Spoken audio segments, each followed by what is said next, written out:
Assalamualaikum warahmatullahi wabarakatuh. Perkenalkan, nama saya Nugraha Santosa dengan NIM 112 11290 TI Abang Beli Jateng. Di sini saya akan membahas mengenai latihan soal analisis regresi sederhana pada aplikasi SPSS. Berikut adalah soal yang akan kita gunakan. PT Anak Negeri ingin menghitung gaji pegawainya dengan masa kerja selama dia mengabdi di perusahaan tersebut. Berikut data masa kerja pegawai dan gajinya. Masalah yang akan diteliti adalah yang pertama, apakah ada hubungan antara masa kerja dengan jumlah gaji pegawai? Yang kedua, apakah kecenderungan gaji pegawai di masa yang akan datang mengalami kenaikan atau penurunan? Seperti biasa, pertama-tama kita klik variabel view dan kita masukkan variabel yang sesuai dengan soal yang ada di tabel tadi. Pertama-tama kita pilih data view, kita masukkan data. Lalu kita klik analyze, kita pilih regression, pilih linear, pindahkan variabel masa kerja ke dependent dan variabel gaji ke independent.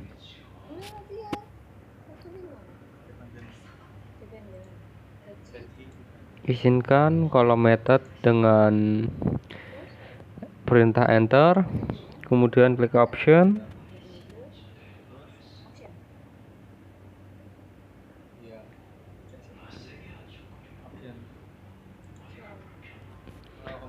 Masukkan 0,05 pada entry dan 0,10 pada removal, lalu beri centang pada include constant in equation dan pilih exclude cash listwise, lalu klik continue. Pilih kolom statistik, centang estimate pada kolom kanan, pilih centang deskriptif dan model fit, lalu klik continue. Klik OK untuk memproses data. Berikut adalah hasil data yang telah kita proses tadi ya teman-teman. Rata-rata masa kerja dengan jumlah data 20 adalah 8,70 dengan standar deviasi 3,89. Rata-rata gaji dengan jumlah data 20 adalah 675,00 dengan standar deviasi 203,060. Permasalahan pertama, apakah ada hubungan antara masa kerja dan jumlah gaji pegawai?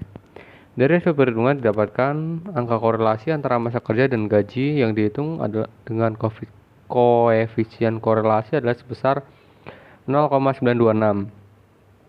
Artinya hubungan kedua variabel tersebut sangat kuat. Korelasi positif menunjukkan bahwa hubungan antara masa kerja dan gaji searah. Artinya jika semakin besar masa kerja akan membuat gaji cenderung akan meningkat. Berdasarkan arahnya, apabila positif maka hubungannya searah. Jika satu variabel naik maka yang lain ikut naik. Apabila negatif maka hubungannya berlawanan. Jika satu variabel naik maka yang lain turun.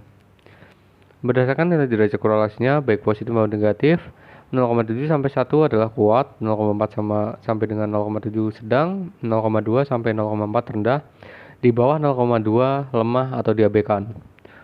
Untuk melihat hubungan antara variabel masa kerja dan gaji signifikan atau tidak dapat dilihat dari angka probabilitas. Sig sebesar 0,00 yang lebih kecil dari 0,05. Ketentuan mengatakan jika angka probabilitas lebih kecil dari 0,05, maka ada hubungan yang signifikan antara kedua variabel tersebut dan sebaliknya.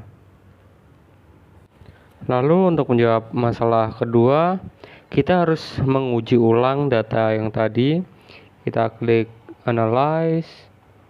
Step-stepnya sama ya seperti tadi, cuman perbedaannya variabel masa gaji dan variabel masa kerja dan gaji dibalik posisinya. Selain itu step-stepnya sama semua.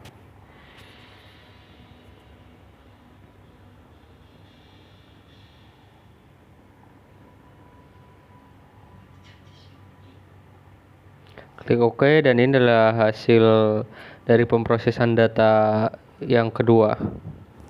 Menjawab masalah kedua, apakah kecenderungan gaji pegawai di masa yang akan datang mengalami kenaikan atau penurunan? Untuk kepentingan tersebut kita menggunakan angka di atas pada bagian predicted value. Cara melihatnya membandingkan antara data gaji penelitian awal dan data gaji akhir hasil prediksi. Jika ingin mengetahui cara penghitungan angka masa kerja yang diprediksi, hitunglah dengan rumus sebagai berikut. Y sama dengan A plus BX, di mana A sama dengan 234,264 ditambah B sama dengan 50,069 dikali X sama dengan 3. Hasilnya Y sama dengan 384,471. Untuk perhitungan daerah berikutnya caranya juga sama. Jadi kesimpulan yang bisa kita ambil dari kasus kedua ini, hubungan antara masa kerja dengan gaji 0,96 atau sangat kuat, searah dan signifikan. Pengaruh masa kerja terhadap gaji sebesar 85,8%, pengaruh variabel lain di luar model sebesar 14,2%. Kecenderungan masa kerja secara umum mengalami kenaikan atau meningkat.